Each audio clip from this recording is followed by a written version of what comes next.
myths. One of the things that became very clear is the whole thing of there's not enough space, right? This whole idea that there are too many people alive, that there's not enough food, that there's not enough land, that there's no way we can sustain anything. And therefore, like Bill Gates has been talking about and other people who work with him, we need to try and make sure that we don't get overpopulated and we keep populations down. That might include for some people, hey, let's go out and make sure that we have more abortions.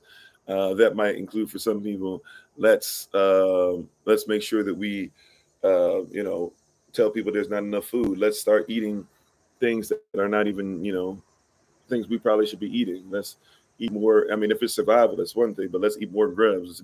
Eat more locusts. Let's eat more this. Let's eat more that. Let's go ahead and start getting into some of the fish of the sea that actually are carrying a lot of stuff that we shouldn't be carrying, especially because the sea is messed up. So even though, technically there should be nothing wrong with tuna fish, we probably should stay away from tuna fish because tuna fish have so much mercury and things on them because of mismanagement of man. Things that we were talking about, this rising where we have dominion and we're not doing a very great work concerning that responsibility. But you look out and you see people say that there's so much stuff that's not there.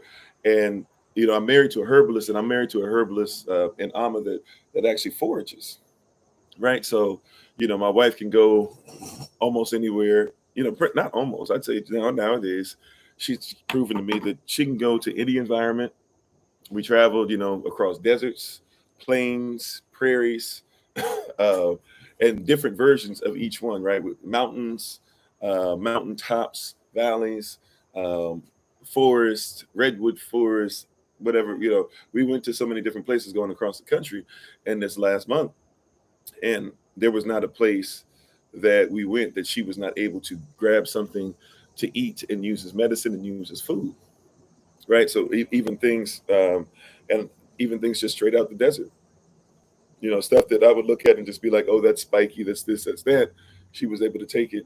We were able to use stuff. There were stuff that had latex, and a lot of people use latex gloves and probably think that latex is supposed to be some kind of foreign or genetically modified substance. But latex is actually something that you can get from certain, I forget the name of the tree. How you doing, Sister Nakia? How you doing, Sister Dawn? I read the name of the tree right now, but you can basically, latex just comes from a tree. It oozes out. So legit, like latex is something you can use for your body or create to do something to protect it or just eat it. Something I wouldn't think of, right? But these are things that we were told that these things are too much, that there's not enough food. We went everywhere. I mean, we had a ephedra. The first time I even knew that there was an ephedra, like in my mind, once again, I'm still learning, right? So, I normally don't think of ephedra in the plant form, never seen it, but we saw a bunch of it, right? We were able to grab mullein. We were able to grab, there were seeds that fell from particular plants. It felt like right in our laps, almost as if nature was telling us to go ahead and do it. They call it the rubber tree. Okay, thank you. Yeah, so rubber tree, and some of the stuff, rubber tree, by the way, because latex. I didn't even think. See, I don't even be thinking like that, right? Latex rubber. That's some of the stuff that they were going and killing people in. Holy Spirit, help me! I am tired. They were killing people in. Somebody help me. I can't get the country names right now. I apologize. I'm having a moment. I've been there before. Belgium went to the Republic of Congo.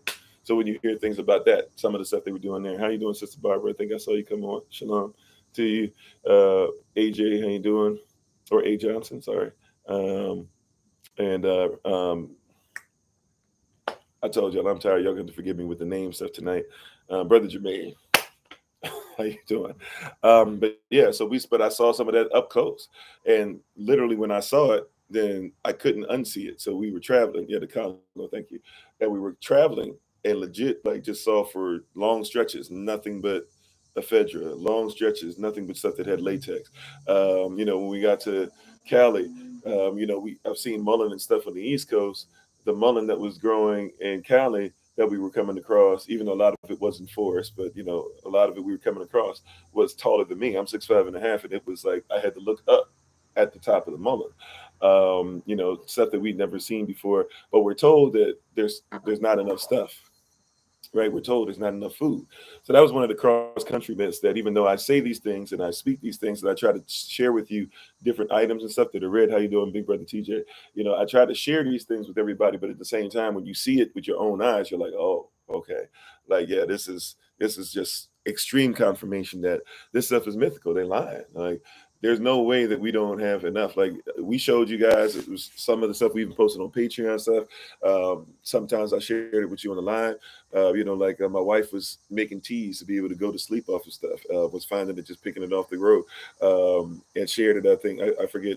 Well, that last person's family member. I don't know if they want their name mentioned, but we shared it with some family that we stopped by and saw on the way back here, on our last stop before we came back here. We picked apples in Baltimore, I think Tennessee, I know in San Francisco, right? Like, literally picked apples. We went and visited people in San Fran, people that are like family to my wife, and she hadn't seen in about 10, well, I don't know, maybe 10 plus years. And we saw their family caught up in different things or whatever. Went out into their backyard. She got something as we left. I forget what it was, but got something for healing as we left to make a tincture out of. But she also was able to pick in multiple places, lemons that were there when we were at the place that when we came to visit and spend some time with Sister Marion and Sister Moselle, and do some things in that area. We were able to pick apples, and we saw figs and things like that. We picked figs when we went over to it's a place that you wouldn't even think you would see figs. I think in Oklahoma. On the way back over here, we saw figs, right? We literally in different spots we're seeing just nothing but food, and places that, because we don't live there, we're ignorant a little bit, right? So in your mind, like, think about it. Biblically speaking, Yashua is in the middle of Israel, and Yashua has some desert in it at the time that he's there, right? And he's under a fig tree that didn't give figs, and so he cursed the fig tree because it didn't have figs, right? And we don't think about that would have probably been a desert region. So when we go to Oklahoma and we see figs, we're like, wow, there's figs growing, and they're fresh, and they're just coming into being ripe, and so we ate figs, and they were probably the best figs as far as texture that I've ever ate in my life. Like, as far as the actual texture of the fig, and not just being able to bite into it and it be almost like biting into not a pear when it's hard, but like when a pear gets nice and soft for you to bite into. I love pears when they like start getting soft for the first time. It was like that. I've never had a fig like that. That was in the middle of Oklahoma, and I was like, wow, you don't think, but because you're not there, right? And so we stopped there. We were trying to see some stuff as far as indigenous roots and things like that. So we were able to stop there, and I'm able to share that moment with my son. So my son's going to grow up with a mindset of realizing, like, hey, there's no such thing as a lack of food, right? Like, that's something I never got. How you doing, Miss Modesty? I never had that. Right? I never grew up like realizing that there's no, when they keep talking about overpopulation, it took me to adulthood and took me to studies to realize that was there. But now that I've traveled, I've traveled the world a little bit. I've also traveled now more of the United States of America. There's not a place in my mind now. I realize there's not a place I've ever been that I could not eat from. And I mean that, like, legit. There's not a place that I've ever been. I don't care if it's desert, whatever. I praise y'all for being with my wife, right? So that's one of the cross-country myths that we saw, is that there's not enough food, the overpopulation piece. Also, too, if we add on the fact that we saw a whole bunch of cattle, of horses, of there's pigs running around, even though we don't eat them per se, but there's people that do. There's all types of stuff that's living out there. Birds are finding things to live off of. We saw coyotes finding things to live off of. There's bears obviously out there, but there's a lot of stuff that's there eating. There's deer, of course. So I was just talking about the vegetation. We saw tons of things, and not all these things were tame, or even if these animals were tame, they were allowed to just basically live as wild animals, and every once in a while somebody would check in on them. Oh, okay, Taco, glad to have you over here, right? So when I say that there's food across the country, when we traveled, like I said, I knew it, or I was aware of it, I was intimate with it on a level, but when you see it for yourself, Like when you can get out and touch these things. My son, even though this was a zoo, but my son had the opportunity. Well, even out there in the wild, so to speak, my son was able to come somewhat face to face sometimes, like about this far away from animals that he would have never seen before, and the animals like kind of just look at him and look at them, like, it was very cool to see. Right, there was a lot of myths that were taken away, a lot of myths that were taken away as far as there were a lot of myths that we saw taken away as far as black white stuff. We know that there's us there. We're not one of these people that says that racism is not real. Um, we're not one of these people that says that you can't do this, you can't do that. We're not a group of people teach and believe that. Okay. Okay. All right. So there's a lot of people who are doing a lot of things and um, are not aware of, as far as racism, right? There's some things that you get your eyes open to. You already, once again, are aware of them and you know them to a certain level. But when you go and you see it, you should know. You said with the shortage, should we start preparation for sticking? I mean, I believe like, well, yeah, I think we should, talk about some of those things. Maybe even, I don't know, it might be too short a notice for the meeting to talk about it, but we definitely should. That's why. Well, at least for a couple of years, we've been trying to tell people, hey, save up stuff. Maybe we can trade seed, deal with things like that. But yeah, maybe we should start mentioning some of those things. I can definitely, see if we can have some stuff. I actually wanted to reach out to you anyways, Sister Barbara. I've been waiting. Both of us were traveling, so we need to start talking about some things anyways that we had already said possibility of doing stuff that. But yeah. That's something that we could definitely put on a list, and that's not that difficult to track and trace either. At least not as much as people might think. But I'm sorry, where was I going? Real quick, racism piece. Um, so when we were traveling, it's a joke that I heard Dave Chappelle say a long time ago, and he was talking about um, dust. He said he looked and he was going to the vote in Ohio, and he said he saw what he described as dusty whites. And what he was talking about is basically a lot of people that are white people that work poor jobs. And he said like he had never seen so many, or really had never seen them. And the reality is it's funny, but you don't think about it, right? That there's a lot more. We talk about this all the time, but there's a lot more white people that are poor, that are destitute, that are going through things than there are black. Now, black people by percentage go through a lot more, and black people historically are going through a lot more. But what I'm saying is by number. If you want to talk about people that are on drugs, if you want to talk about people in the sex industry, if you want to talk about people that are traded, if you want to talk about whatever, like there's more white people because there's more white people in the country, right? Black people are people that are used as sacrificial lambs, not scapegoats, because scapegoat means you're allowed to actually leave, right? So the white people that are on drugs and different things, they actually are scapegoated. They actually get to go ahead and leave and not be talked about bad and stuff like that, and be told that they don't have any issues. Well, the reality is that they're going through a whole lot that nobody cares about or thinks about because it doesn't fit into the narrative, right? We know what happens to us. We know how we're downtrodden. We know that Israel is messed up. We know there's things, but I'm telling you, when you go on a trip, you're reminded that there's way more white people than there are black people in certain parts of the diaspora, right? Or in certain parts of this country. Our diaspora, we usually are together as much as we matter. For real, you usually gonna find us in one of a few places, right? Um, and so as you travel, you see that, right? You know it, but you're aware of it, but you don't really know it until you start traveling. You're like, oh, okay, because like recently this year, for example, where have we been? We've been to New York City.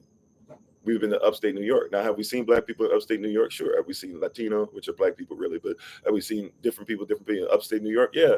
Did you see a lot more in New York? Sure.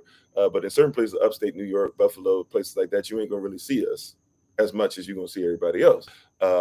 In Virginia, Northern Virginia, yeah, DMV, Northern Virginia, PG County in Maryland, Washington, D.C., are you going to see us? Sure. But start going to certain places in Maryland, you're going to see less and less. Start going to certain places, Annapolis area, you'll see some of us because you got military stuff up there, but you ain't going to really see much of us just living out there in the rich neighborhood. We went to Mary Baldwin or Mary Baldwin, William and Mary, one of those down there. And JMU type area. If you're familiar with Virginia, we've gone down 95 to 85 that way. We've gone through certain places. You're going to start seeing less and less of us, right? But you're going to see strands of places where, once again, you're going to see a lot of land, where they say that there's not enough land for us, and you're going to see a lot of white people, right? And as you see them, dealt with racism, sometimes undercover racism, sometimes racism. It was interesting, like in Cali. No, not Cali. I'm getting all my places mixed up. Tennessee. In Tennessee, for example, took our son to the zoo, and it was just, daddy son time. Baldwin, thanks, babe. That's my wife's. I should get that. I don't know why I have a tough time with that college, because that's one of the places she went to college. She didn't graduate from there, but that's where she started her college experience. However, went to Tennessee. There was a woman there, and they're getting ready to put on a show. So we had seen in California, we had seen sea lions. Come to find out, those were male sea lions. We saw female sea lions at the zoo in Tennessee. And so as we were looking at them, watching them, whatever, we had questions. So we asked them about certain things or whatever. But I tried to ask on one side of the thing. There was this woman that was there, and she wouldn't answer me. She wouldn't look at me, whatever. And she just kind of scoffed at me. And I realized, I said, oh, that's right, son. I forgot we're in Tennessee. Some people don't like black people over here, right? Oh, you said today in Solomon Science class, he talked about overpopulation, so much propaganda. See, I didn't even know that. I was asleep today, right? But in Tennessee, she wouldn't answer me, and a couple of people kind of look at you weird. But then when I went to the other side, right, and this was Memphis, I believe the zoo was. When I went to the other side, I talked to a girl, and you could tell she was LGBTQ plus, but her thing is supposed to be like she's inclusive. So she kind of jumped at the chance to try and talk to us, right? So she jumped. So we asked her the same question, and the same girl I didn't know was wearing a mask. She was over behind her listening, and so I realized that the girl kind of like looked down a little bit sheepishly, because she didn't realize I was going to make sure, like, my son and I had some questions, we're going to get answers. Then we went to see like some stuff we never seen before as far as up close. So we saw a kangaroo, and so Solomon literally was like about this close. I don't know if y'all can even see, like this close away at one point from looking a female kangaroo. The male kangaroos are almost as tall as I, but the female kangaroo, she was looking at, she was looking at him in the eye. He was looking at her in the eye, and it was really a cool moment, right?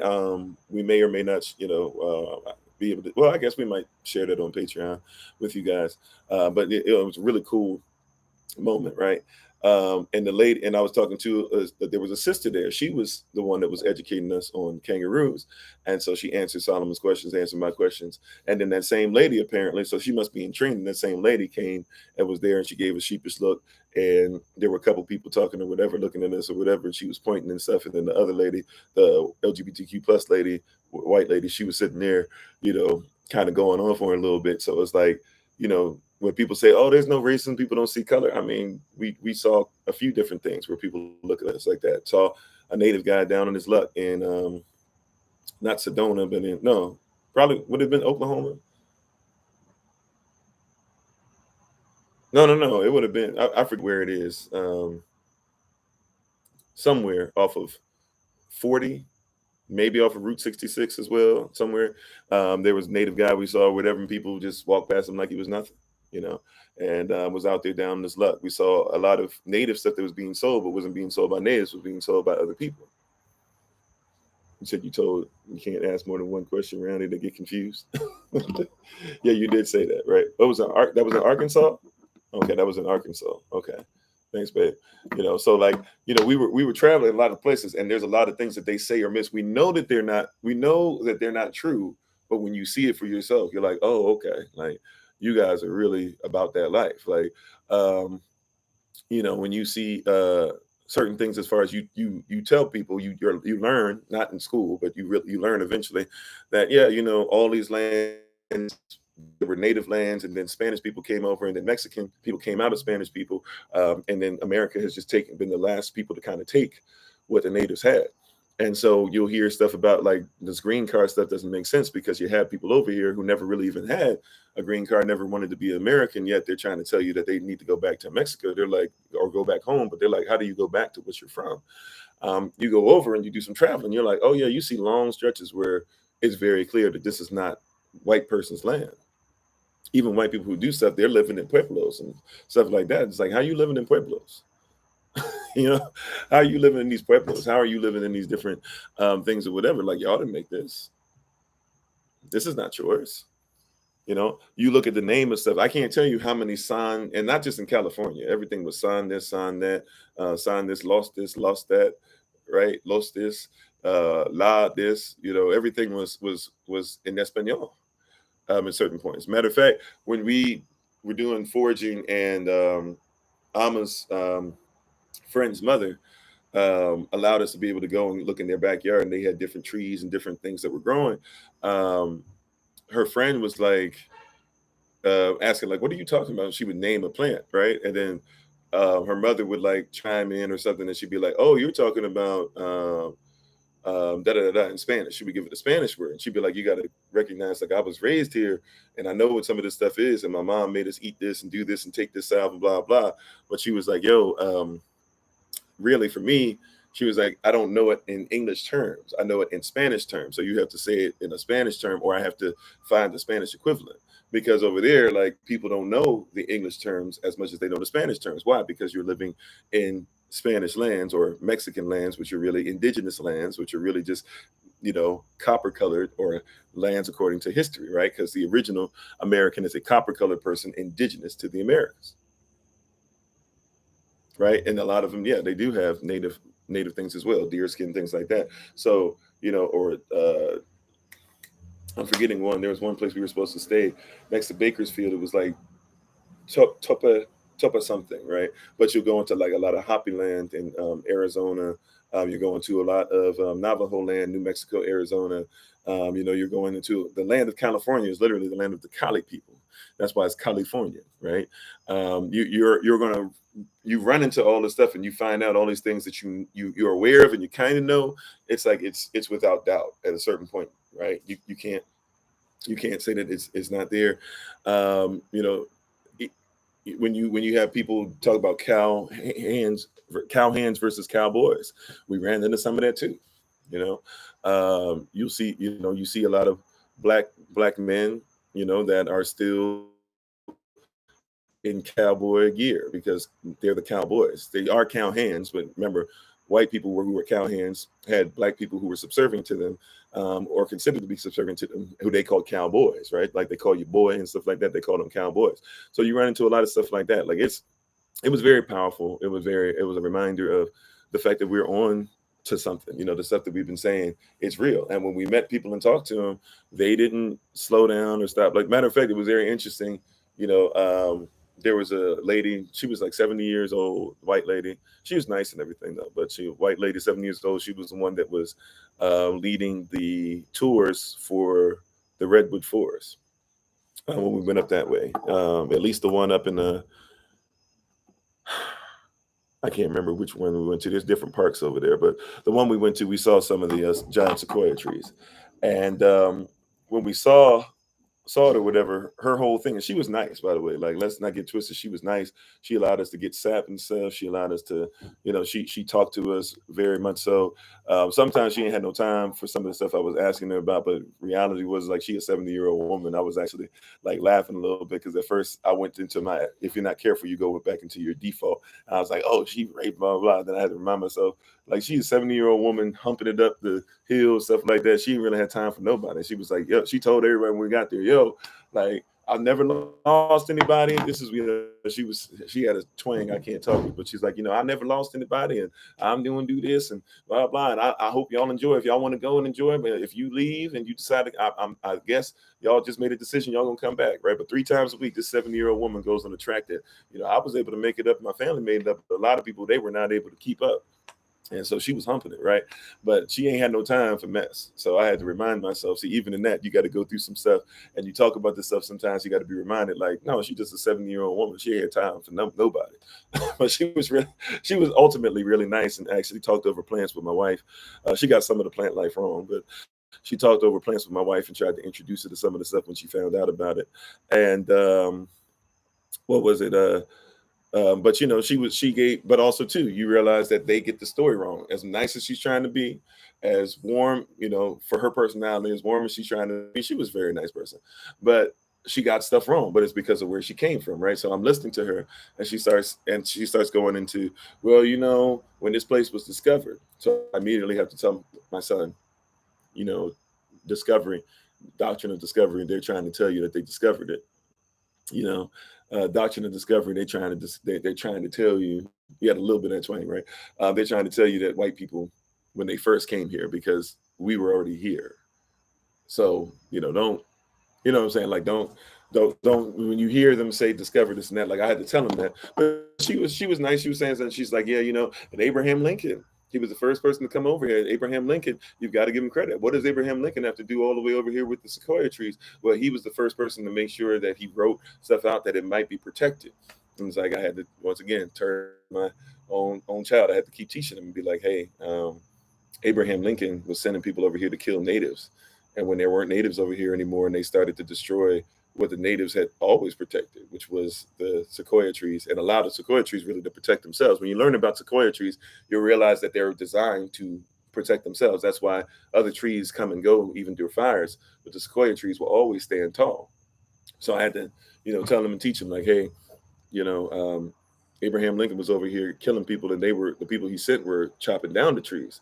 And then he had to send out word to say, stop chopping them down.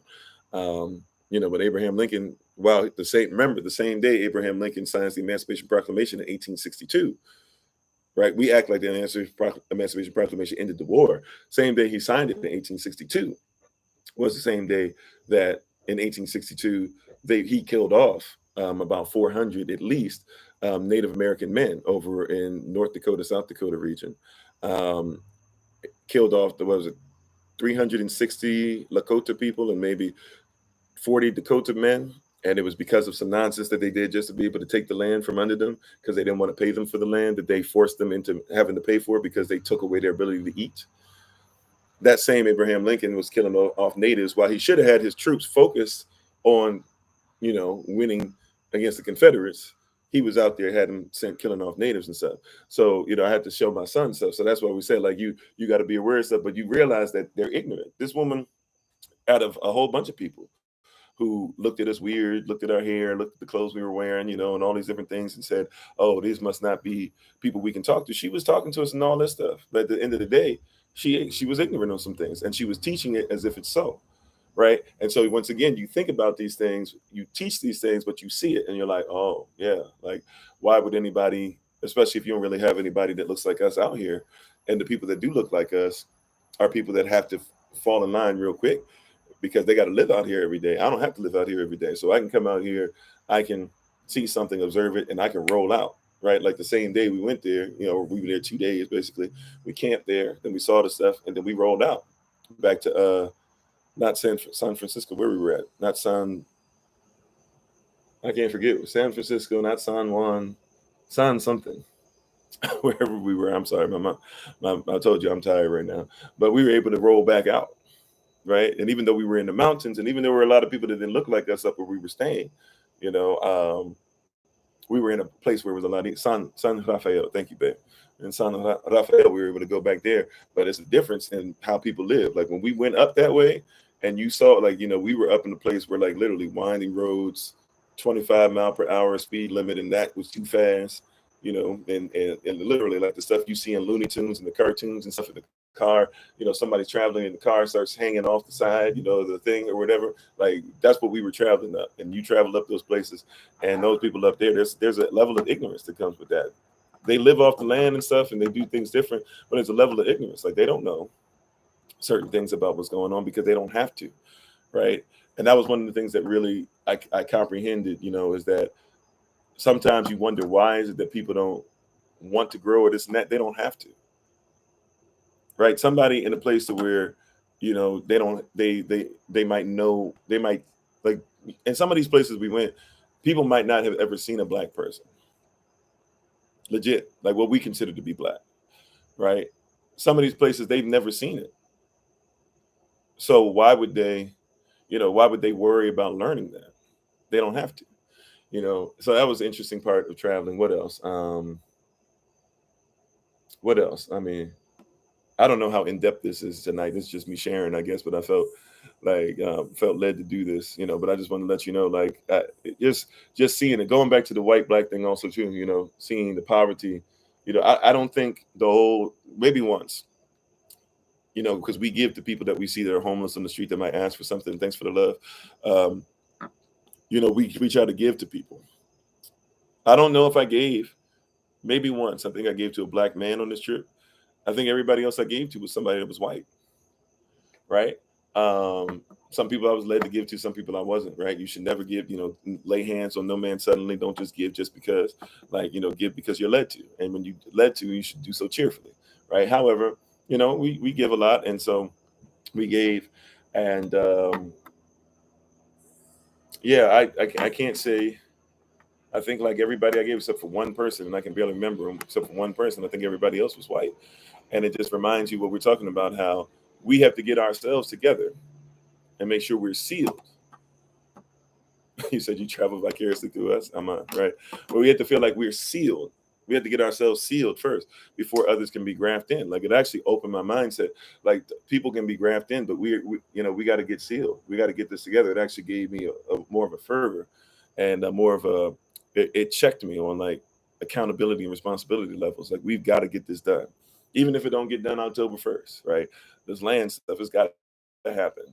We're going to try and give you guys some emails soon for the fundraiser, but I was like, this land stuff has got to happen. There's too many people depending on us. It's not just us. There's a whole bunch of people all over the world, right, that are depending on us. When I travel to Belgium, you see homeless stuff over there too. It's just more hidden. When you travel over to, as much as they talk bad about African stuff, when I've gone over to Africa, you don't really see people like that, at least in the places I've been. I obviously haven't been everywhere in Africa, but they told, Accra and Super Accra and all these places, and they tell you, Lagos is going to be terrible and this and that or whatever, and you go over there, man, those places they rocking, they rocking things that you can't even begin to afford, but over here there was a lot, didn't go to Las Vegas. Or no, I'm sorry. Actually, we did go to Las Vegas, even though it was just kind of sort of passing through. But we did actually stop and look at a couple things there, just to say we could say we went there. Even that was an interesting thing. Like, we went there, and there's a term that I use that I don't know if I can use in a live session, because people would be like, "Why is a pastor saying those words?" But there's a term that I use between my wife and I, and basically a term just saying that we see a lot of women that are showing everything, and Vegas was very, very sexual, right? Overtly so. But well, I don't know if there's any buts to that. Like, it was a little much. So that was something that was interesting. Where else did we go? But there was some nice stuff. I didn't know, for example, the word Vegas. I never ever learned that the word Vegas actually meant meadow. But when you see it rain in these desert places, these places don't look exactly like you think. They're a lot more green. But yeah, there's a lot of eye-opening stuff that we got and we saw, and we realized that we're on track. If I could just say it like that. I know the time is long.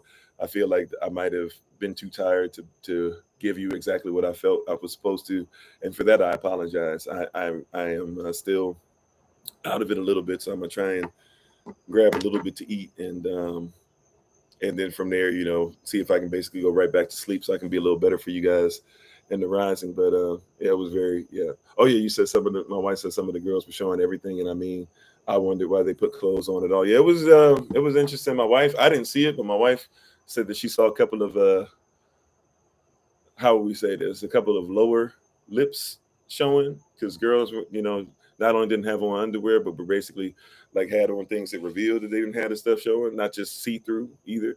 If y'all get the, you said you were there and you ain't gonna lie, you were walking, because your country, you're amazed. And they were taking pictures. Yeah. So it's very interesting. Yeah, it's called Sin City for a reason. It's just around it. So, but it was a lot of stuff that was there. And it was put it that way. There's a lot of stuff that was there. Yeah, you know what I'm saying. I didn't see it. My wife said that she saw it. So, but yeah, it's very interesting. Um, just the things that we saw, the place that we saw, and it's just a reminder. I praise y'all for it, not only because my family got a chance to really enjoy it. My family had a chance to really enjoy it. My wife got to see certain things that she had on her bucket list, so I was really proud to be able to participate in that. Also, though, just being able to see that we're on track, to see that we're telling you guys the truth, to see this stuff adds up, that meant a whole lot. Heck, even got on the way back, I got bit by an albino version of some kind of spider. I don't think it was poisonous, but you said you have no introduction in visiting in Vegas. No introduction. Okay, right.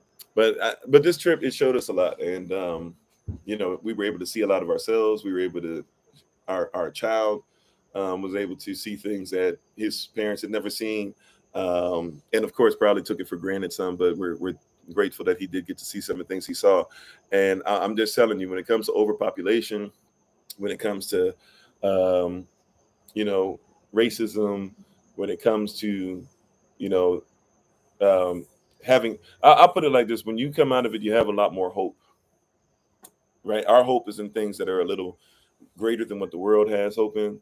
And so I came out of it with a lot more hope that this stuff is going to happen. Matter of fact, I'm going to automatically just suggest to y'all, I'm going to be pushing. I know I'm not the end all be all as far as, everybody's got to kind of agree, but I'm going to be pushing aggressively to get something over towards the west, even if it's in desert area.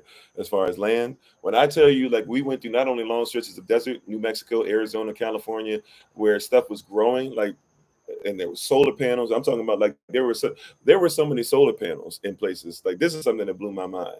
My wife pointed this out too. It blew my mind. We would be traveling, and there was tons of places and valleys and waters and gorges and all types of beautiful things in the hills. Like, when they say, like, the hills sing and stuff like that, you don't really comprehend it till you see stuff like that. However, when we saw places, there were places that would look like it was water, and then you'd be like, wait a minute, that's not water. Those are solar panels. And there would be so many solar panels that people had out there. Yeah. Places that were in the desert, right? But just nothing but these, and places where they're collecting rainwater too. Because remember, it doesn't rain that often, but when it rains, it's downpour, huge, heavy downpour, right? So, hold on.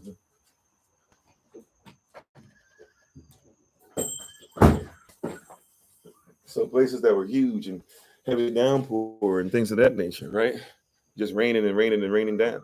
So you're seeing, you see those things, and I'm just telling you, like, I'm gonna make a push next time. I didn't know it was like that, right? That we look at some stuff over there, because that was like, I'm talking about not only that, but I'm talking about it was for sale signs on the places that they were growing food. Right? So people were just like, yeah, you know what? Like, they're probably not making, the money that they want to make, because they're probably trying to sell it to the state, this and that, or whatever. But for people, somebody's just trying to get that for their people. Shoot, that's crucial right there. That was like nothing. It was like nothing but apple. It was like apple trees, orange trees. I think we might have seen some banana stuff, fig stuff, grapes, right? Like, it was just straight up, like, things of that nature. Obviously aloe vera, things like that. Well, water is the only issue, but even in that, you learn how to dig a well, or you learn how to trap, because the water, they had an irrigation system, right? And they were trapping rainwater, so they were keeping stuff and just giving enough water to make sure that was necessary. Also realizing that water comes up from the ground too. So I mean, like, so that was one thing I was pointing out as I seen that. I was like, oh, look at the piping, and we would see water everywhere we went, water piping, and huge, right? Which means that there's a lot of water that's going past, a lot more than what we think.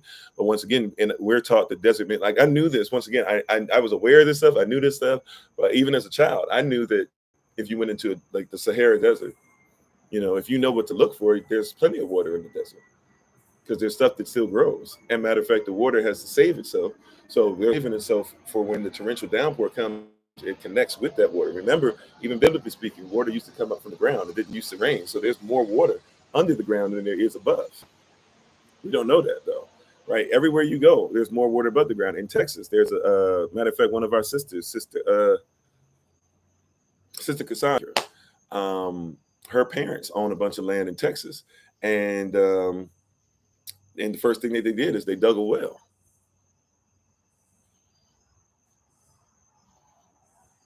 He said, spoke to a realtor, 75 to 80,000 for 100 acres in agricultural land. That's crazy, right? Yeah, because nobody considers, like a lot of people who are out there, they don't even try to figure out how to live off it. But guess what? People used to live off the land. Remember, before natives were killed, they lived off the land. And by the way, like I said, we saw pueblos out there. We saw little communities to where people would have trailer parks out there. Like it would be random kind of sort of, but people were doing it. So it's not something that's not possible. You just have to know about how those things. But like I said, I don't think we're in a position to even worry about that. That's not our focus now. I'm not going to reevaluate everything that's going on with YLP83.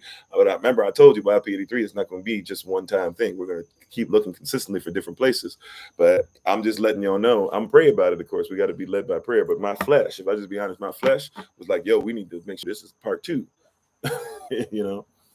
And of course, yeah, water from the air. That's something we've also been looking at as far as how much does the machine cost? Because the black guy who created the machine that makes water out of thin air, he's willing to, allow people to haggle some because he wants everybody to have water. So if we were able to present to him what our plan is, he might give it to us for darn near nothing or let us do a payment plan. So you never know. You said they were recharging aquifers. I've never even heard that word. I'm gonna have to look that up.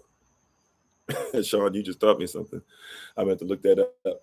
But yeah, you said it can be done and everyone fed, but the system wants to capitalize on everything. Yeah, and they want you to believe that you can't live in the desert. But then what is Phoenix, Arizona? They want you to believe you can't live in the desert. But what is Denver, Colorado? These places are big, right? They want you to believe you can't live in the desert. But what is, well, San Francisco, you can't qualify as a desert, I guess, but it's mountainous region. Like it's mountains and valleys. They'd be like, oh yeah, you can't live in the mountain and valley. Like, but how many cities and stuff are based off of the Appalachian Mountains that start all the way from Maine and head all the way down, right? Dubai. Thanks, babe. I mean, you think about that. Dubai. Matter of fact, in Dubai, they're doing stuff that we probably shouldn't do, but they're making it rain. They're forcing rain out, even though the system doesn't want to give rain, and have the tallest buildings, and that's the place everybody wants to go to visit. And they made up the place, like, or not Dubai. What is the place that they made up? Or is it Dubai partly that's made up of? They actually made the land and put it together. Yeah, Las Vegas. We mentioned Las Vegas. Vegas, where we went. That's desert land, right? That's why they're pumping that oxygen and that cooling stuff the way that it is, because the land in Vegas just basically has just cold, doesn't even have like air that comes through sometimes. It's completely dry, right? Arizona, people go to Phoenix, Arizona all the time to work out, even though it's be like 120 degrees. Sports stars go there. Why? Because you work in the heat, but you don't have to worry about from swampland or things like that. So you don't have to worry about not precipitation. I told y'all, my mind is trying. I'm just tired. What is it? Cause you to sweat? You got it in DC, you got it in Atlanta, you got it in, I don't know. My mind is a little off right now, but anyways, hopefully you guys got what it is. I feel like, well, I feel like we've gotten done what it is. The Holy Spirit's telling me we got done what it is. I know I'm rambling. I feel like I've been rambling the whole humidity. Thank you. Humidity. Yeah. But I feel like I'm rambling at this point even more so than I was. So we'll just leave it there. Thank you guys for attending, listening in. Thank you for your prayers. Thank you for allowing us, some of you allowing us to be in your abodes, to allow us to live vicariously through each other. Some of you are the reason why we got to see what we got to see. So we appreciate you and we thank you. Hopefully you guys I just want to kind of share Thank you. Yeah, humidity. Thank you for it. So hopefully you guys are able to see these things. I just wanted to share with you that like a lot of stuff we're talking about, it was just confirmed. I don't think there was one thing out there that I saw that didn't confirm what we've been doing. So thank you guys. Thank you for that. We will be well. I'm going to grab something to eat probably, and then just lay down again, prayerfully be up on time. This time, my time, I've been realizing I've been getting worse and worse as far as being ready to go on time. So I think, well, not I think, the effort will be made. Try to be up on time and make sure that you guys were able to get the best version of what we're supposed to be. Thank you all again. Thanks for hanging in there. I feel like, once again, I was very random tonight, but hopefully you got the overall point. And we appreciate you. We thank you so much. Um, and we honor you guys so very much. Um, and we look forward to talking to you guys very soon. Um, so as always, it's been Pastor Kofi, Pastor Servant of Christ, where we are all changing lives one mind at a time, of being a voice of the voiceless and speaking the unspoken, until we have the great privilege, opportunity, and responsibility of being in front of you all again. Please remember, as always, Yashtel, that you are loved, you are necessary, you are majestic, you're fearfully and wonderfully made, and you, which is all of us working together, will be the reason why people who are in the system no longer have to be. Please check out Blooming